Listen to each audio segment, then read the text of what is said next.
श्री सीताराम शिखावस्थी के चैनल में आप सभी का स्वागत है। मैं हूँ शिखावस्थी। आज इस वीडियो में हम बात करेंगे नाग पंचमी पर्व से संबंधित। हम जानेंगे कि नाग पंचमी का पर्व वर्ष 2025 में कब मनाया जाएगा, इसका क्या महत्व है, इस दिन हमें किस प्रकार से पूजा करनी चाहिए, कौन सी ऐसी वस्तुएं हैं जो नाग देवता को बहुत ज्यादा प्रिय हैं और उन वस्तुओं को यदि आप उन्हें अर्पित करते हैं तो इससे उनका आशीर्वाद आपको प्राप्त होगा और आपके जीवन में सफलता के मार्ग प्रशस्त होंगे। आप जीवन में तरक्की करेंगे। और इसके साथ ही यदि किसी भी तरह का आपकी कुंडली में काल सर्प दोष है या राहु केतु से जुड़ी किसी भी तरह की कोई समस्या है तो उसमें आपको क्या उपाय करने हैं। और इसके साथ ही हम यह भी जानेंगे कि नाग पंचमी के दिन आपको कौन से कार्य भूल कर भी नहीं करने हैं। यदि आप इन कार्यों को करते हैं तो इससे आपको अपराध भी लग सकता है। तो नाग पंचमी पर्व से संबंधित बहुत सारी महत्वपूर्ण बातें आज आपको इस वीडियो के माध्यम से प्राप्त होंगी। वीडियो को पूरा देखिएगा, अच्छा लगे तो लाइक कमेंट शेयर कीजिए। चैनल पे पहली बार आए हैं तो चैनल को सब्सक्राइब कीजिए। नाग पंचमी का पर्व प्रत्येक वर्ष सावन मास के शुक्ल पक्ष की पंचमी तिथि को मनाया जाता है और वर्ष में सिर्फ एक ऐसी तिथि है जिस दिन हम नाग देवता की पूजा करते हैं। और जो नाग देवता का मंदिर है वह भी कहते हैं आज के दिन ही खुलता है और वहां पर नाग देवता की विधिवत उनका अभिषेक किया जाता है, उनकी पूजा अर्चना आराधना की जाती है।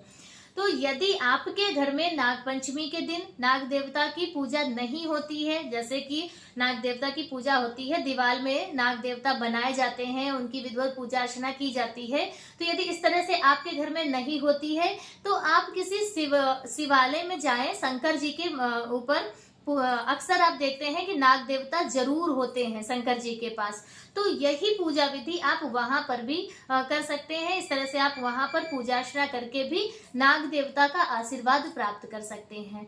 तो चलिए पूजा विधि के विषय में जान लेते हैं कि किस प्रकार से हमें नाग पंचमी पर नाग देवता की पूजा करनी है। देखिए, पूजा करने के लिए इसके भी कई नियम होते हैं। बहुत से घरों में घर के मुख्य दरवाजे पर नाग नागिन का जोड़ा बनाकर और फिर उनकी विधिवत पूजा अर्चना करते हैं। बहुत से घरों में जैसे कि रसोई घर में या तो नाग नागिन का जोड़ा बनाते हैं या 7-5 की संख्या में काले नाग बनाकर और फिर उनकी विधिवत पूजा अर्चना करते हैं। और यदि इन दोनों तरह से भी आपके घर में पूजा नहीं होती है तो आज के दिन आप शंकर जी के मंदिर में जाकर वहां पर नाग देवता की पूजा अर्चना कर सकते हैं।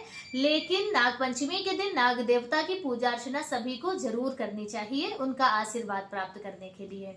पूजा किस प्रकार से करेंगे कि देखिए, दीवार में हम या तो नाग नागिन का जोड़ा या 7-5 की संख्या में नाग देवता बना लेते हैं कालिक से। कालिक यानी कि आप काजल से बना सकते हैं कि बस क्या है कि वो काजल आपने प्रयोग ना किया हो, साफ स्वच्छ काजल हो, उससे आप नाग देवता बना लें या तो दीवार पे बना लें या किसी कागज में बनाकर और फिर आप दीवार पे चिपका लें।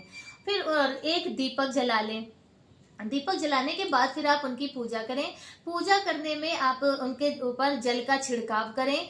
कच्चा दूध नाग देवता के ऊपर जरूर चढ़ाएं, उन्हें बहुत ज्यादा प्रिय है। कच्चे दूध से उनका अभिषेक करें और यदि आपने दिवाले बना रखा है तो छिड़काव कर दें और फिर उनका साफ स्वच्छ जल से उनका अभिषेक करें और फिर चंदन जरूर अर्पित करें। नाग देवता को चंदन बहुत ज्यादा प्रिय है। देखिए, वो अक्सर आपको पता ही होगा कि चंदन के वृक्ष में नाग देवता लिपटे रहते हैं, तो उन्हें चंदन आप अर्पित करें और सुगंधित पुष्प अर्पित करें। नाग देवता को खुशबू बहुत ज्यादा प्रिय है, तो उन्हें जो भी पुष्प आप अर्पित करें तो सुगंधित होने चाहिए, उनमें सुगंध आनी चाहिए। इस प्रकार से आप उनका सुगंधित पुष्प उन्हें अर्पित करें, धूप दीप दिखाएं और भोग लगाएं। भोग में आप कच्चा दूध का भोग लगा सकते हैं, आप खीर बनाकर उनका भोग लगा सकते हैं, सेवइयां बना सकते हैं और दूध की कोई मिठाई आप भोग लगा सकते हैं। यानी कि दूध का सेवन उनके भोग प्रसाद में जरूर करना चाहिए।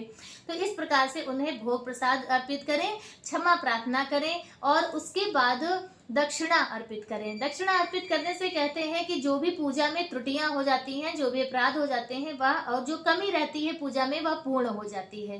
तो दक्षिणा आप अर्पित करके और बस उनसे क्षमा प्रार्थना कर लें। उसके बाद जो भी भोग प्रसाद आपने चढ़ाया है, जो पुष्प इत्यादि है, तो वह सभी आप किसी मंदिर में जाकर रख दें या कहीं पार्क में जाकर किसी पेड़ वेड़ के नीचे आप उस मिठाई को और वह जो दूध आपने चढ़ाया है वो वहां पर आप रख कर आ जाएं। जो भी भोग प्रसाद होगा नाग देवता को वो घर में कोई भी प्राप्त नहीं करेगा, इस बात का आपको विशेष ध्यान रखना है। ठीक है। और उसके बाद यही पूजा विधि आप मंदिर में जाकर भी कर सकते हैं।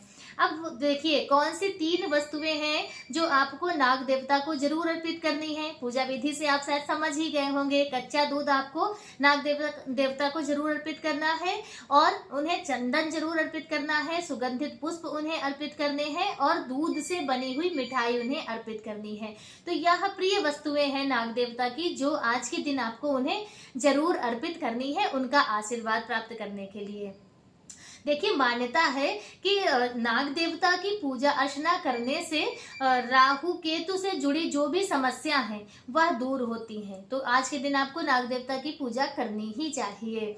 इसके साथ ही यदि किसी की कुंडली में काल सर्प दोष है तो उस स्थिति में आप नाग देवता की इसी तरह से विधिवत पूजा अर्चना आराधना कर लीजिए और किसी भी शिव मंदिर में जाकर नाग नागिन का जोड़ा, चाहे आप तांबे से बनवा लें या तांबे की धातु का ज्यादा ही सभी लोग बनवाते हैं, या फिर आप चांदी का भी बनवा सकते हैं, जैसी आपकी यथाशक्ति हो बनवाकर और भगवान भोलेनाथ पे आप अर्पित करें, प्रार्थना करें कि भगवान इस दोष से हमें मुक्ति प्रदान करें, छुटकारा दिलाएं और हमारे जीवन में जो भी विघ्न बाधाएं हैं वह दूर करें और सफलता के मार्ग आगे हमारे बनाएं ताकि हम जीवन में खूब तरक्की करें और सफल इंसान बने।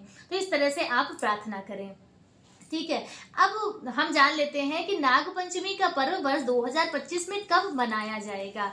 तो देखिए नाग पंचमी का पर्व वर्ष 2025 में 29 जुलाई 2025 दिन मंगलवार को मनाया जाएगा। इस दिन आपको सुबह सवेरे स्नान आदि करके फिर विधिवत पूजा अर्चना नाग देवता की करनी है। भगवान भोलेनाथ के मंदिर जरूर जाना है, वहां भी आपको पूजा अर्चना आराधना करनी है और नाग देवता की का आशीर्वाद प्राप्त करना है। देखिए अब हम यह जान लेते हैं कि नाग पंचमी के दिन आपको कौन से कार्य भूल कर भी नहीं करने हैं। तो सबसे पहले तो मान्यता है कि जैसे हमारे घर में बड़े बूढ़े भी कहते हैं कि नाग पंचमी के दिन सुई धागा और कैंची इत्यादि धारदार जो वस्तुएं होती हैं उनका प्रयोग हमें नहीं करना चाहिए। ऐसी मान्यता कहते हैं कि उन्हें तकलीफ होती है, सुई इत्यादि चुभती है, तो यह नहीं हमें कार्य करने चाहिए। और ऐसे ही धार्मिक मान्यता यह भी है कि जो नाग देवता है उन्हें पाताल का स्वामी कहा गया है। पाताल में ही वह विराजमान होते हैं, जल में रहते हैं शेष नाग जी जैसे। तो इसलिए कहते हैं कि आज के दिन भूमि की खुदाई नहीं करनी चाहिए। किसी भी तरह का भूमि में जैसे पेड़ इत्यादि आपको लगाना है, खेत में कोई आपको काम करवाना है, तो वह कार्य नाग पंचमी के दिन नहीं करने चाहिए। मिट्टी जैसे कि नहीं खोदनी चाहिए, इस बात का आप विशेष ध्यान रखें। नहीं, और यदि आप इस कार्य को करते हैं तो इससे आपको अपराध लग सकता है और नाग देवता का आशीर्वाद की जगह आपको श्राप भी मिल सकता है। तो इन बातों का आप विशेष ध्यान रखें। नाग पंचमी के दिन किसी भी तरह मिट्टी की खुदाई से जुड़ा कोई कार्य ना करें। तो नाग पंचमी पर्व से संबंधित आज का वीडियो मेरा बस इतना ही। वीडियो कैसा लगा कमेंट करके जरूर बताएं। मिलते हैं दूसरे वीडियो में किसी दूसरी जानकारी के साथ। तब तक के लिए श्री सीताराम।